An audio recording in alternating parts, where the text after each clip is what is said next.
And once again, a very good morning, distinguished guests, ladies and gentlemen. My name is Mike Tan, your host for this morning. If you have just joined us, a warm welcome to our next high level panel that is titled Survival of the Smartest: Agentic AI and Cybersecurity Operations. We have an exciting lineup of international panelists here with us today to share their perspectives on this theme. Now, in today's rapidly evolving digital landscape, organizations face an unprecedented barrage of sophisticated cyber threats. And traditional security operations that are reliant on manual analysis and reactive responses are increasingly struggling to keep pace. The future of cybersecurity demands a shift in approach, one that is powered by intelligence, autonomy, and proactive defense. In just a short while, you will hear from a panel of leaders and experts on how agentic AI can be leveraged and potentially revolutionize how organizations detect, respond, as well as mitigate cyber risks. In the meantime, ladies and gentlemen, to share more with us, please join me right now in welcoming Dr. Paul Vixie to deliver the opening speech. Dr. Vixie, please.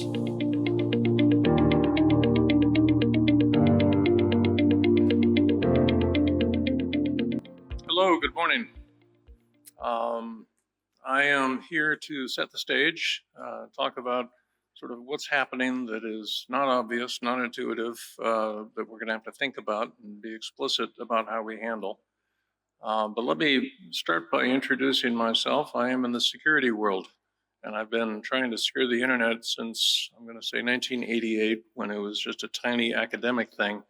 Clearly I'm losing, but I've learned some things, and I'm in the security industry now at AWS Security.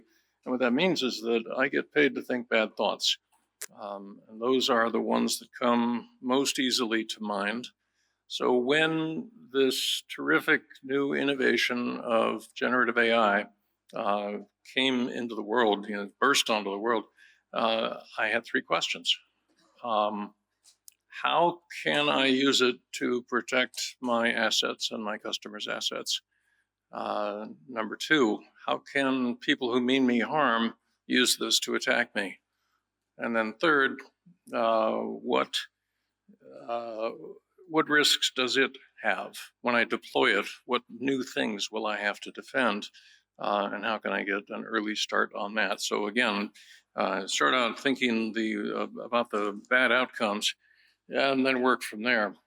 So the reality of trying to do security operations changes from time to time, but it has a schema.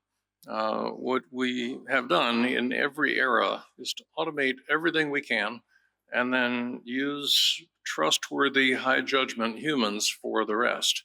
Now, this leaves some things out.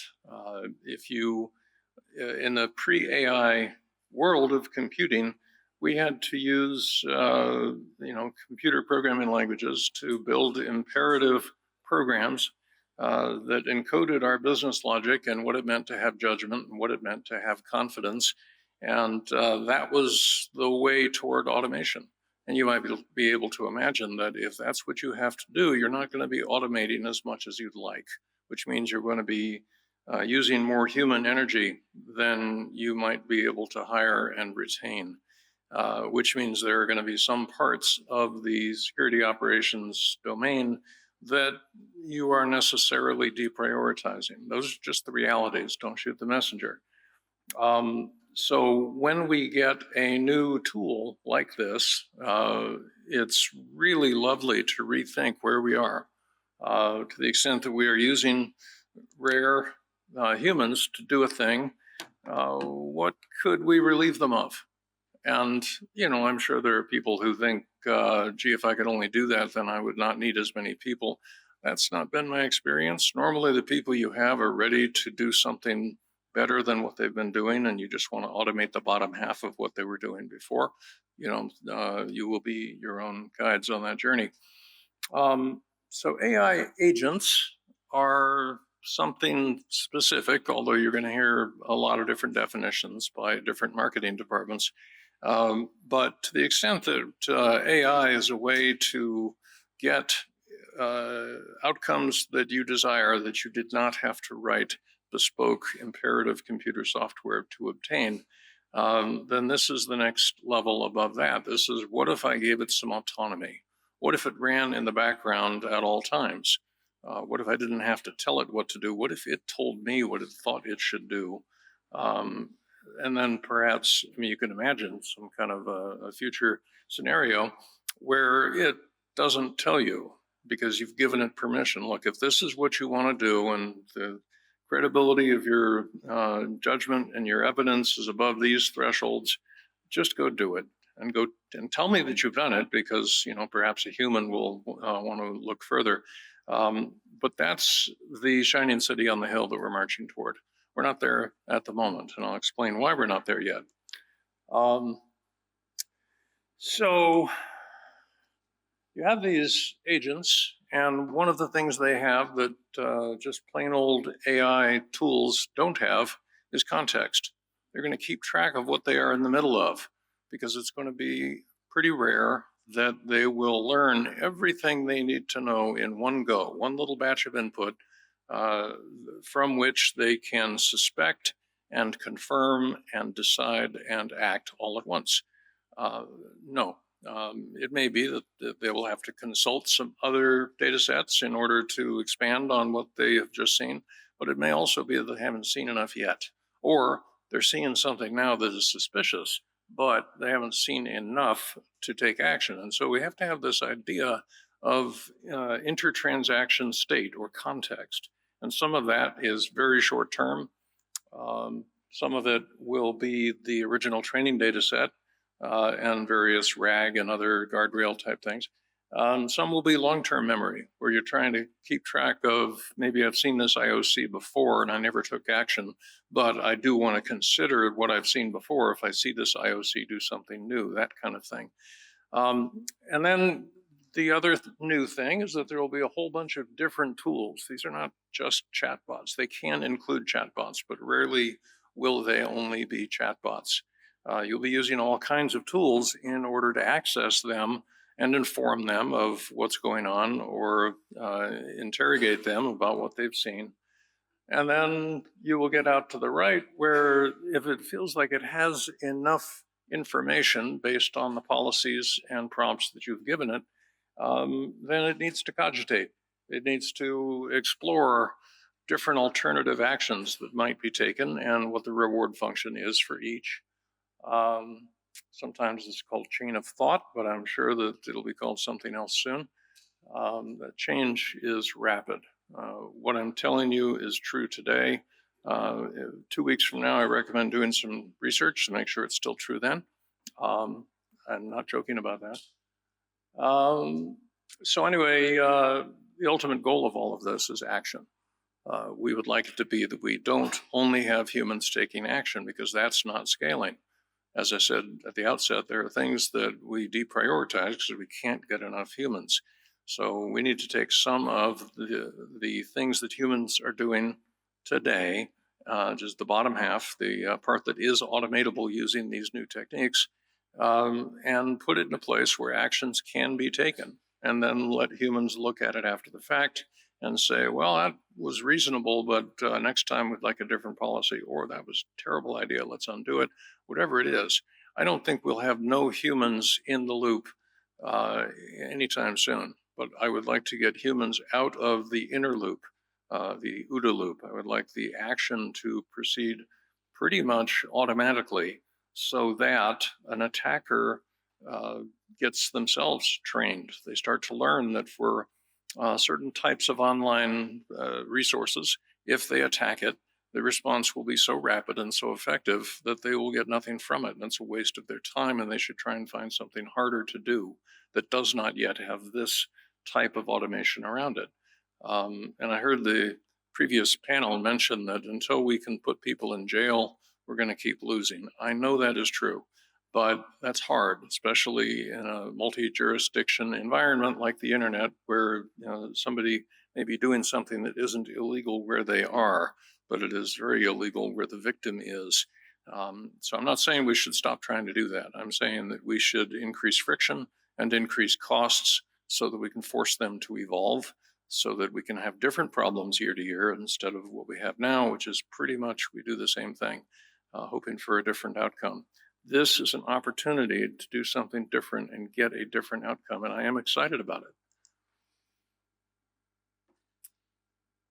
So, as in all things, there is a spectrum, and in this case, it goes from lower ambition on the left to higher ambition on the right.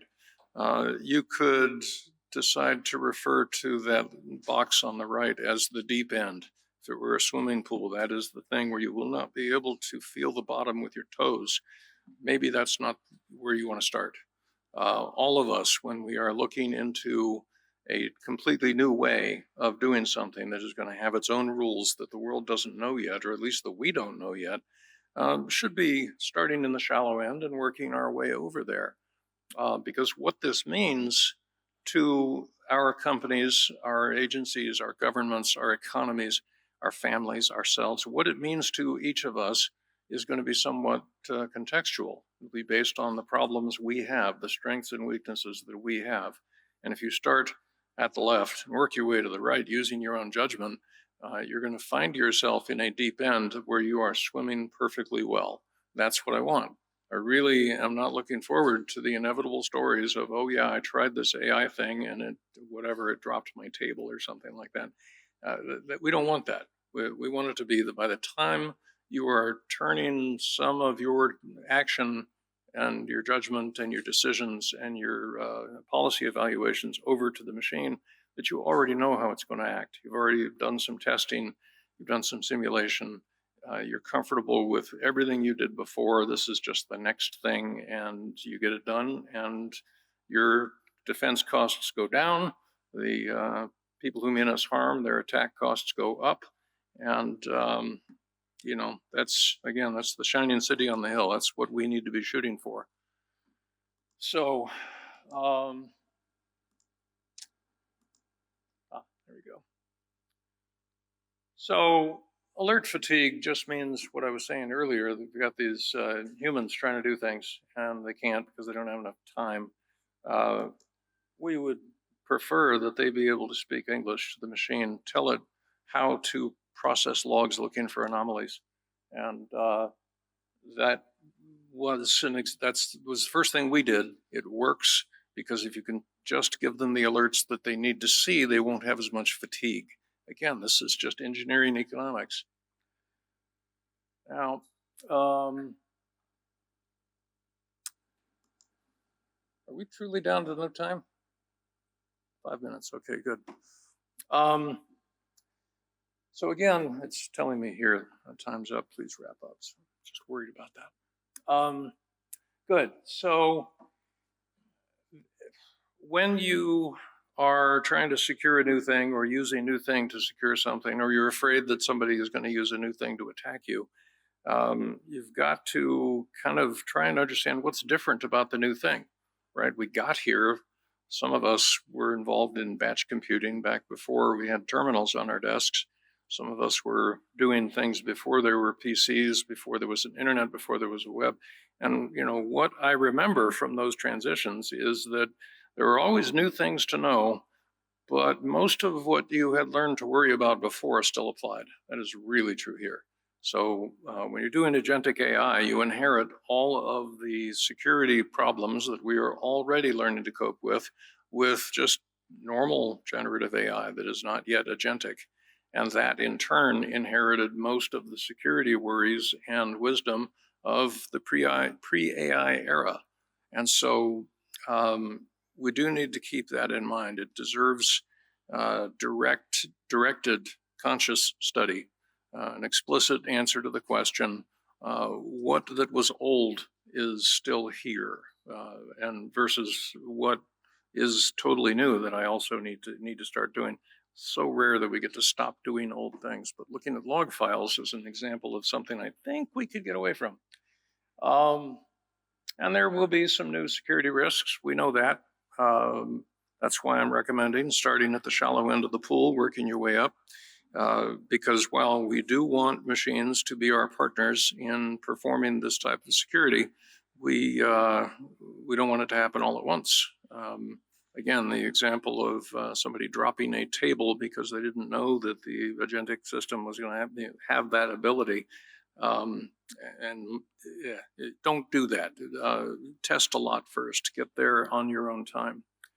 Not going to go through this in 3 minutes, but I wanted to say that OWASP is a global team of security people who enumerate the top concerns of every kind of computing that we might be performing. And very much worth looking at their website, owasp.org. This is the current top 15 for agentic AI. Look today and then look in 2 weeks and see how it's changed. This industry is changing that fast. And to give you an idea about the coverage, this is the flow diagram I showed you before. This is how the 15 OWASP concerns map to the flow diagram of an agentic system. So it's good thinking. They've done some good thinking that should inspire us to do similar thinking. Now, this is always true. This is universal. This is absolutely timeless. It was true before the internet. It is true after agentic AI. What's different is that the layers that each interdepend in the stack you see have a different role and maybe a different threat domain. I especially want to talk about identity and access management.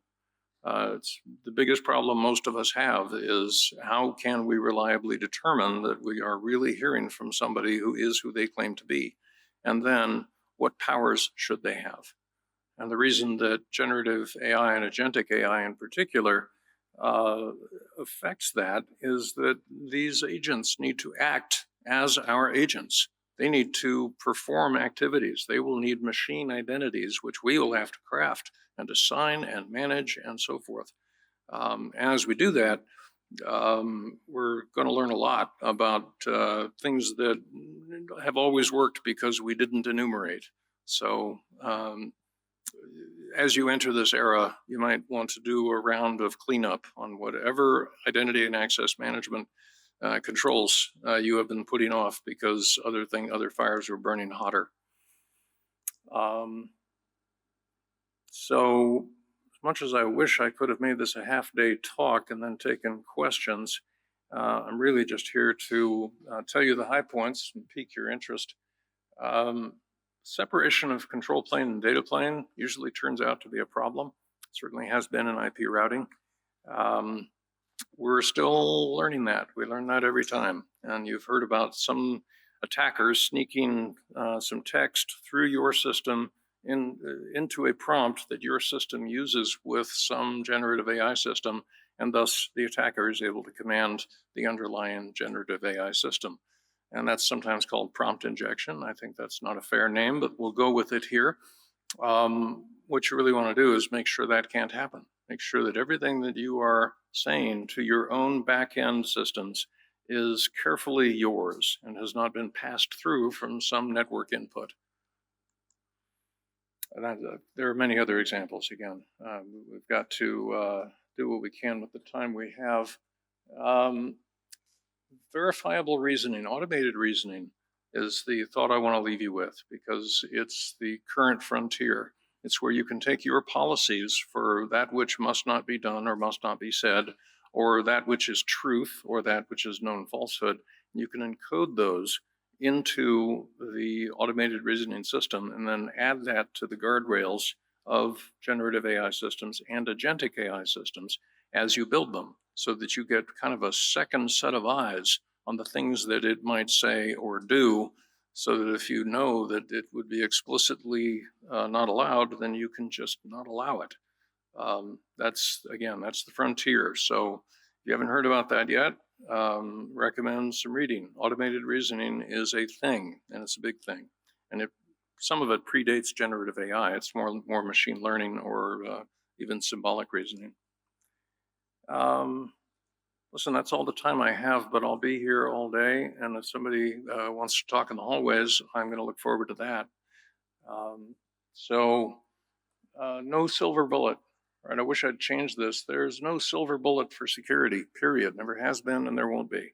It will always take some human somewhere deciding what the policy should be and what to delegate and how to make sure that it's been delegated well and that the delegee is acting properly. Humans are not going away. We're just going to be doing things that are a better match for our unique skills compared to the computer. Thank you very much.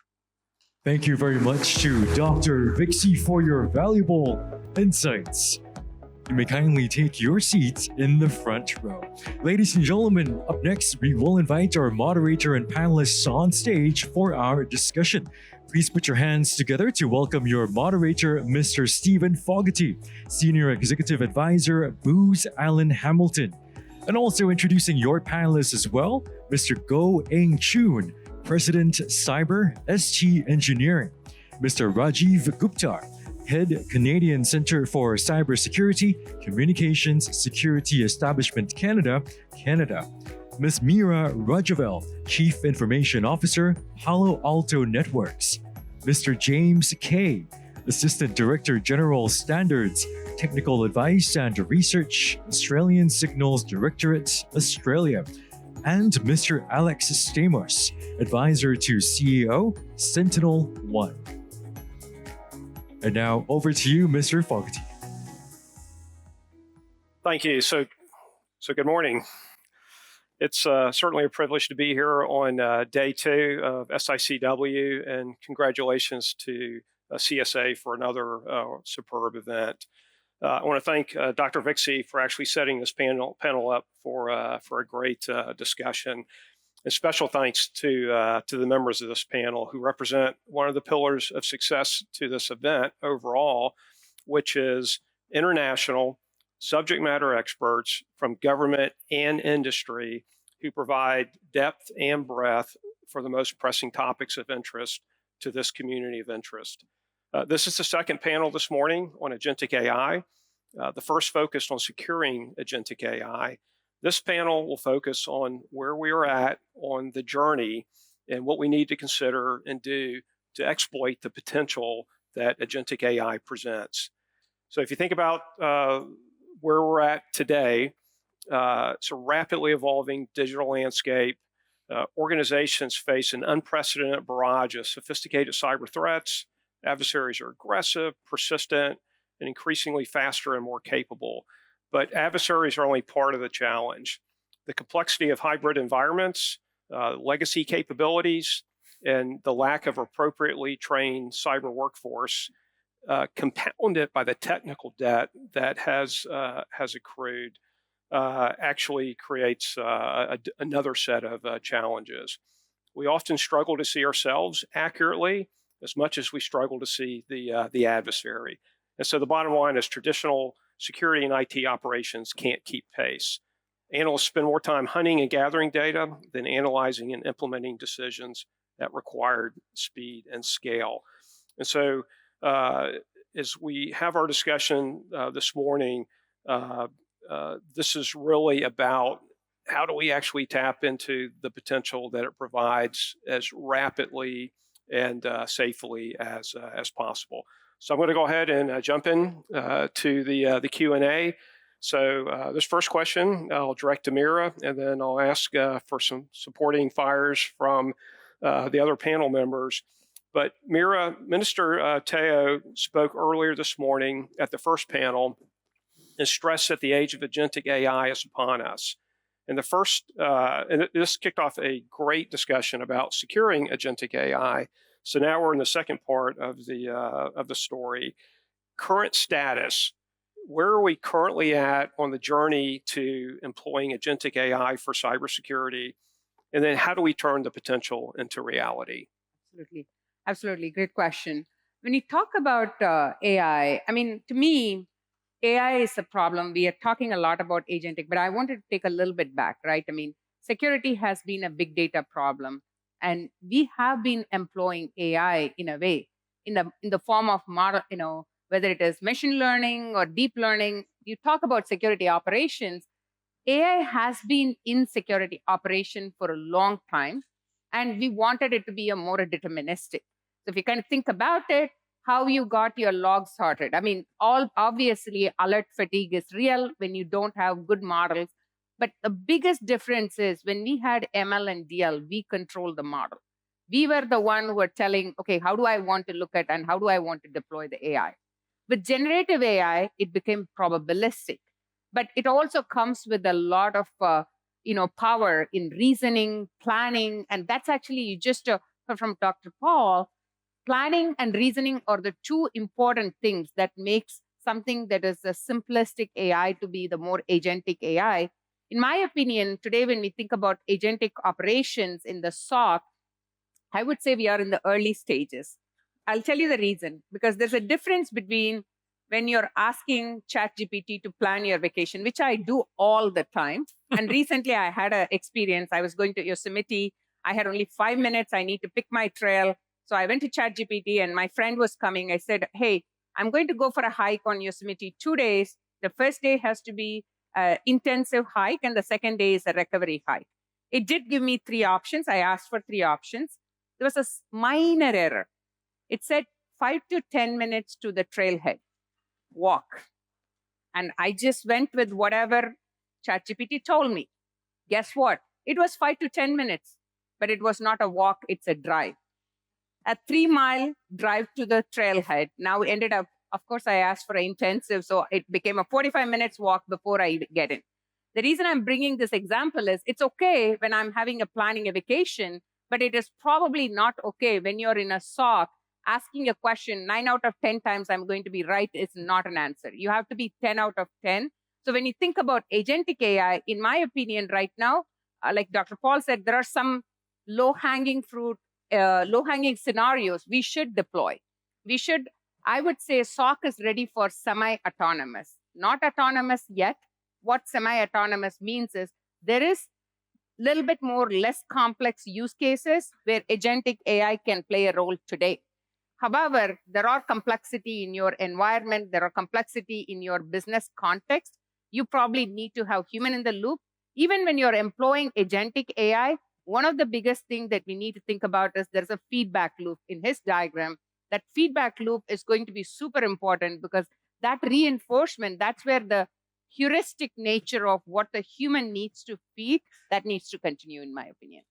I would say that's kind of the current state. Thank you. Alex, anything you would like to add? Yeah, so, whoa, that's a little hot. Wow. Yeah. Wow.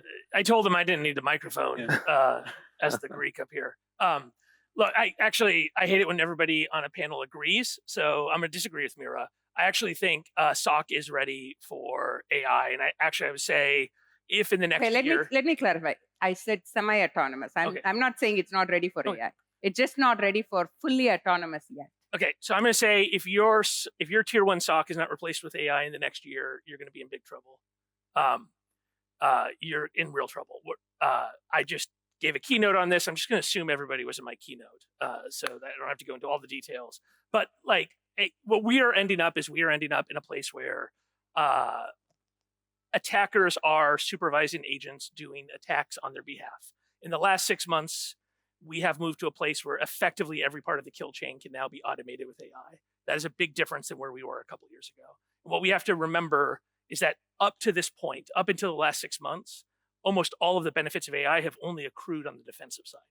They had not accrued on the attack side. And it's because vendors had money. And so you have us and Palo Alto Networks and Microsoft and the CrowdStrikes and everybody spending a ton of money so that we can have these big booths at the conferences and we can sell you guys stuff using AI. And the attackers did not know how to use AI, nor did they have access, nor local models or the ability to use these things for attack. That has changed in the last 6 months.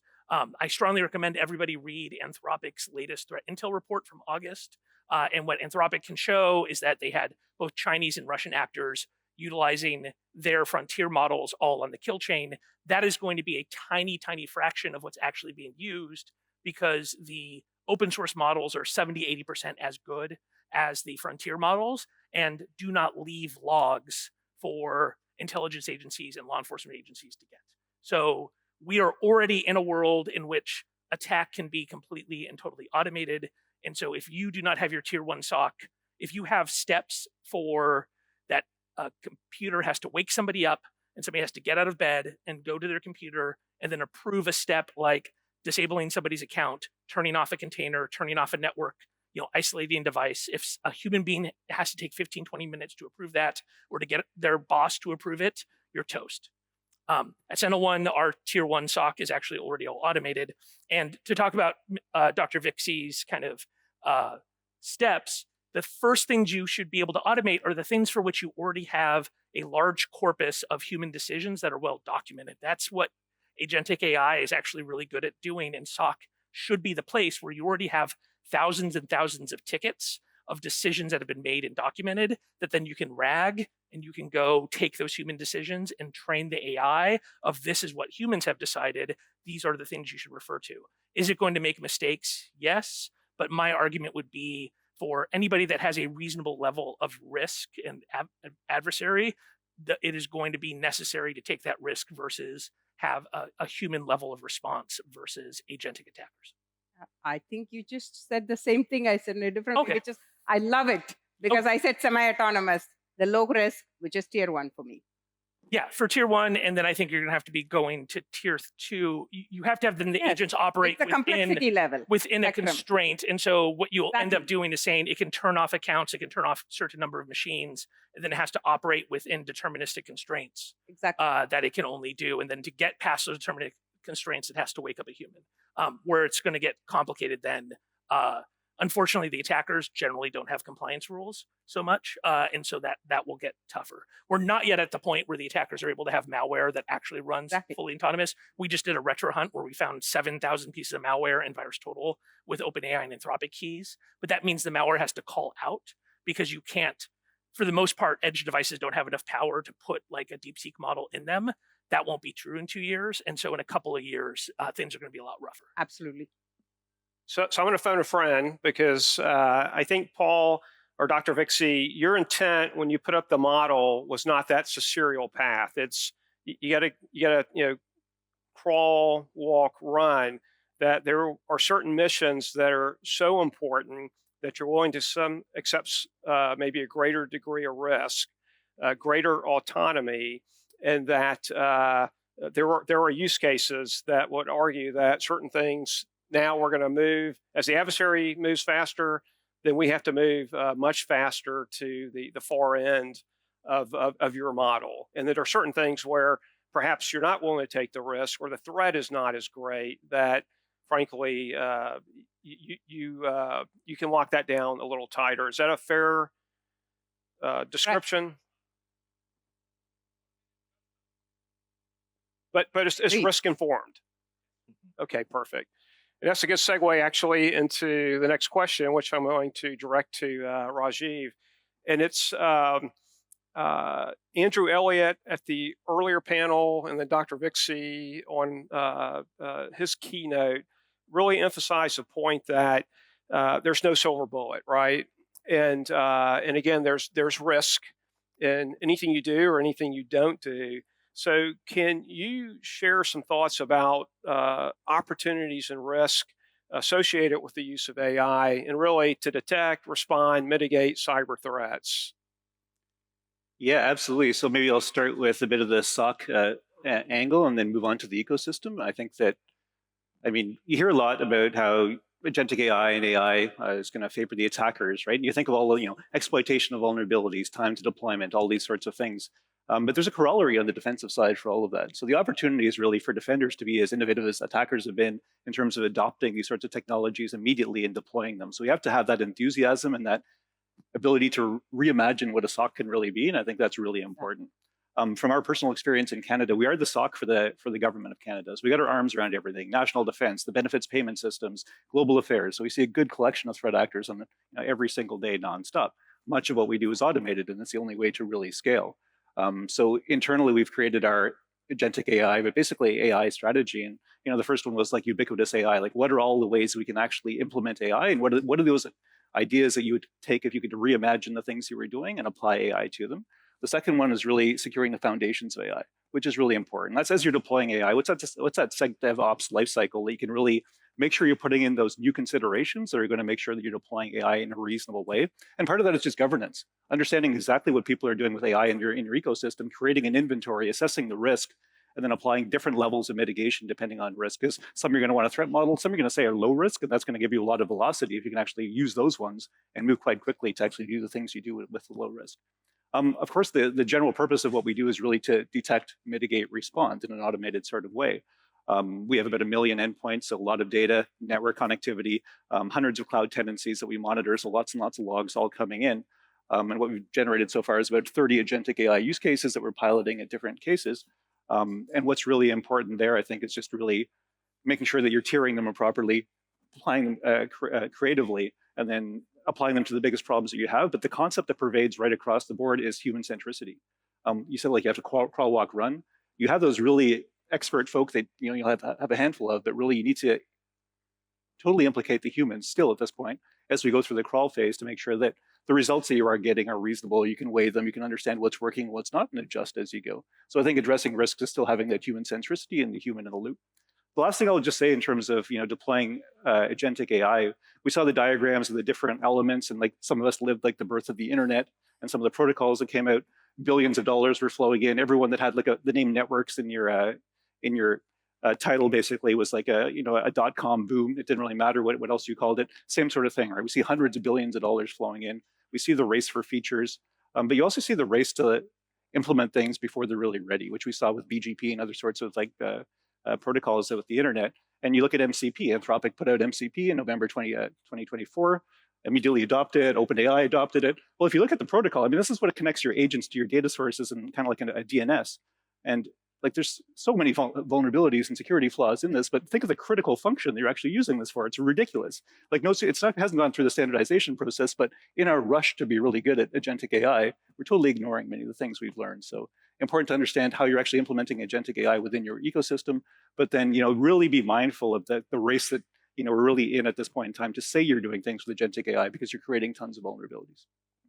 Stephen, I'd just add one thing to it. 2025, we just finished our research, and for the first time, exploiting the vulnerabilities has taken number one ahead of phishing. It's always phishing is the exploit. When it comes to this year, it's exploitation of vulnerabilities. We also saw the data. I mean, we see roughly about 3.5 billion attacks passing through our network, and I mean, with our customers, we have a watch on it, and we have seen the zero-day attack went 4x from last year to this year. Out of the 3.5 billion that we see on a daily basis, about 215 million roughly is zero day, which is actually just the norm of how AI is being deployed by the adversaries, quite advanced fashion as well. What I would like to add to Rajiv is when we talk about agentic in SOC, I mean, I'm just going to push the thinking a little bit beyond the SOC you need to, because if you kind of have to take an action, the action is majority of the time in your IT landscape. For the first time, the line between security and infrastructure and network, in other words, security and IT has to come together as a single team, because your agentic will not work unless your IT automations or actions are going to be something that's available for the SOC to execute. Would you like to respond, Rajiv? No, I fully agree. I mean, this is the integration, the process we're going to be going through. So. Yeah, I mean, I think that's what our experience has been on the government side, is that wall, impenetrable sometimes, between IT and security, it frankly gives the adversary tremendous advantage. We can't see ourselves. The adversary sees us better than we see ourselves, and particularly for intelligence-driven activities, being able to pass that and exchange that at real time. The mechanisms, the processes, the culture actually is very different. It's the workflow and the organizational structures and the culture need to change too. Yeah. And the one thing I'll just add is a cybersecurity organization. I mean, as you look at the greater and greater integration of AI into like operational systems and these sorts of things, that's yet another barrier, right? All that integration is going to be ridiculously complex. Absolutely. Okay, so Alex, a member of the previous panel, April Chen, described some of the challenges of developing and critically deploying agentic AI for cybersecurity. Can you share your observations about the level of deployment that you're actually seeing? So if it was easy, everyone would be doing it, and so kind of where you're seeing it, who the early adopters are, and then what's required. So three parts: what's required to accelerate broader and faster deployment? Yeah, so I mean, I think one of the biggest challenges is the basic plumbing issues that Meerah was talking about.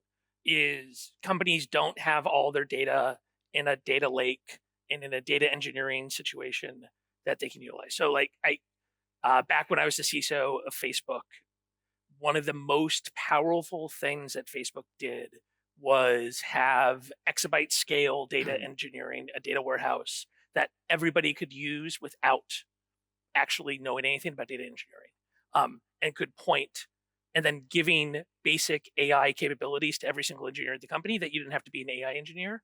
And so I think if organizations creating data warehouses that everybody can use, plumbing all of your logs together, building basic platforms that allow people to do agentic experimentation is really key. And most of the reasons you can't do that are not technical, they're not plumbing. It is compliance, it is controls, it is the old way of thinking from an IT perspective. It's barriers between groups. And so it's just basic not having everything in one place. So I think having that big data warehouse and having all of your security information in one place and then giving the capability for people to experiment with it is the biggest problem right now. Okay, excellent. But are you seeing some early adopters that really stand out? Oh, absolutely. And I think actually one of the things that really helps, one of the things that actually AI is changing is I think it's going to change the relationship between security teams and vendors, and that vendors are going to provide key building blocks, but a lot of the logic is going to be built because of AI coding tools. That it used to be at a Google or a Facebook or an Amazon, security teams, we'd build all our own code, but now it is within the realm of a much larger set of companies to build all of the logic themselves because they have access to Cursor and Claude Code and Codex and such. And so their security engineering teams are naturally now much more powerful. And so I think it's on us as vendors to do a lot less product management, to be honest, and to be much less paternalistic about this is how you're going to do security. What we should do is give them, here is a platform. Here, we're bringing all the data together. We're going to gather the data. We'll do the really hard stuff. Here's a Windows kernel module to do this really hard thing. Here is a platform. But then to expect that our customers should be able to build the logic they want and build the agents they want, because these tools, to be much more like, honestly, Amazon Web Services. Amazon does a really good job of providing Legos to customers that they can build with. The entire security industry needs to be more like that. And I think that's actually another one of the problems, is that it is much too hard to take a diverse set of security products and then to tie them together. Excellent. Choon, impact on the workforce. So, the talent portion of the equation. So there's technology, there is, there's tradecraft, but talent is critically important to this. So how do you prepare your IT and cyber workforce to actually optimize the use of agentic AI? So before I actually go to that question, to answer the question, I just want to take a position back earlier. If you remember, AI, yes, I agree, has been with the SOC for a long time. And then after that, 2 years ago, we started the ChatGPT, generative AI, and then it has been using it as well within the Cybersecurity Operations Center. And then, of course, now it's agentic AI. And nobody doubt the capability of agentic AI. But if you look at the AI period, human is very much involved. You look at the ChatGPT period, generative AI period, human are very much involved. The fear I have now is when you come to agentic AI, everybody start talking about the agentic capability, the agent capability, and forgot about the human part of the equation. So if you talk about the talent, the IT, and the security, I think it's very important to shift. And I like the analogy of the crawl, walk, and run, because you need to grow the human comfort zone with the AI in tandem with the capability that you're putting in place. So it's very important that you identify the user group. Of course, you have the developer group. They have know about the adversarial threat to the AI model. So as they develop, they will understand how it works. Then you have the system owner group. that when they implement the system, they also want to make sure that there's guardrail. And nowadays, we even talk about cybersecurity for AI. It's not just AI, agentic AI for SOC. So these are things that we have to walk the human in tandem with the journey of the implementing the AI. It's not something that you throw and then say, okay, let's take away all the tier one analysts. And then the question I always ask my team is, then who's going to be the future tier two? And some even talk about agentic AI replacing tier one and tier two. Then again, where are we going to find the future tier three? So you have to be very mindful about how we implement, train the people, whether they are the system developer, whether they are the system owner. And I think the last piece is really the end user, the people that's going to be using all this agentic AI.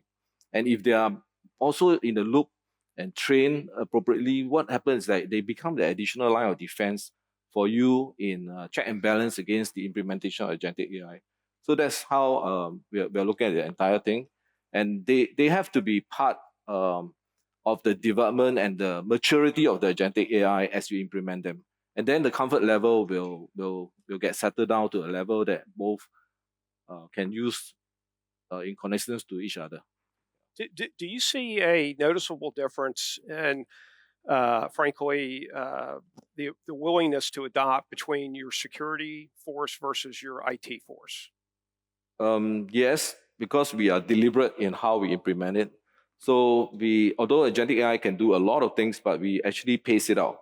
Maybe applying into a very specific domain that speed is needed, and then accuracy, and the human must be in the loop to actually do the acceptance, and they can even query.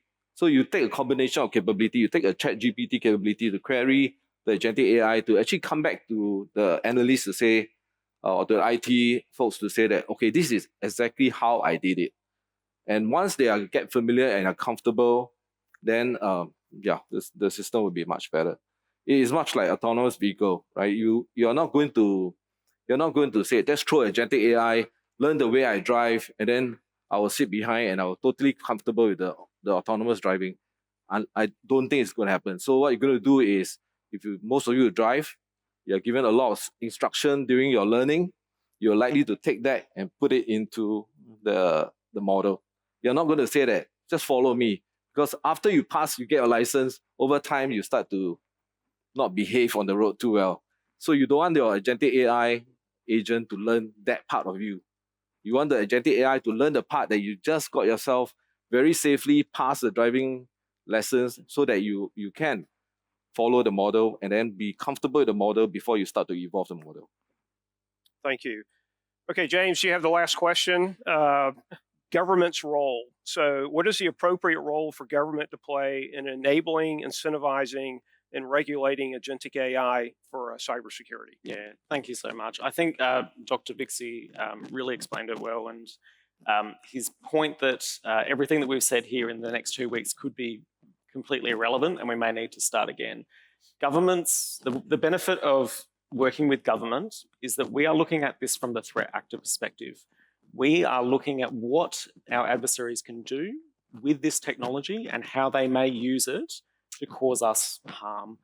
And our ability to work across all of our partners in the cybersecurity realm and in my organization, the signals intelligence realm, means that if vendors and organizations engage with us early, we can help them understand the risks. And this is a novel technology. We're talking about model prompt injections, talking about data exfiltration. We don't know how adversaries could potentially attack this in the future.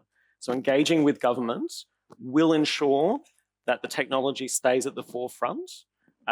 We've also seen amazing benefits in engaging with us early. In Australia, we have a CITIS platform, Cyber Threat Intelligence Sharing Platform, which shares anonymized data. And that means that if one vendor, I'm not pointing at you, Alex, that's right. If one vendor is experiencing an incident and they want to share it with everybody else, but they are concerned about the economic harm that it could cause by coming out and saying, we have had this incident, they can share it with us, and then we can anonymize it and share it across the broad range. And it means that we can all secure ourselves better. The other questions were about regulation. Regulation is going to play an incredibly important part in this. Agentic AI is the future, as is AI. I'm sure vendors here may not be happy about regulation, But we need to protect our most vulnerable people. They may not even know if they are engaging with this type of technology in the future. So we need to ensure that they are being protected. We need industry, we need academia, we need government to be working together to ensure that we are building those ethical and legal frameworks in a way that will support us all. Alex, I'm going to give you the last 30 seconds if you want to provide the industry perspective. Yeah, so I think things are about to get much worse because one of the dirty little secrets of the threat world is that very few threat actors have traditionally had the ability to actually do vuln research and exploit development. And we're about to enter a world where agentic AI means that that ability is about to become massively distributed, right? So you had the Five Eyes in France and Israel and China and Russia. That kind of capability is now spreading out to a much larger set of both state actors and financial actors. So remember when Eternal Blue was lost, we had all of this malware that got spread that was from one exploit that the US taxpayer paid for that we then lost. Imagine that capability in the hands of random people having that capability. So I think that is one of the reasons we have to move much more quickly from a defensive perspective, because the capability to do vuln discovery and extremely fast exploit development is about to be in the hands of a much wider set of actors. So I agree on like both the new bugs that threat actors can exploit in AI, but what I'm much more concerned about is the trillions of lines of code out there and the fact that a bunch of this stuff has not been plumbed, because you used to traditionally have like the SVR and MSS and GRU and a relatively small set of threat actors. That kind of capability is now in the hands of a much larger set of people who will be doing vuln development using AI.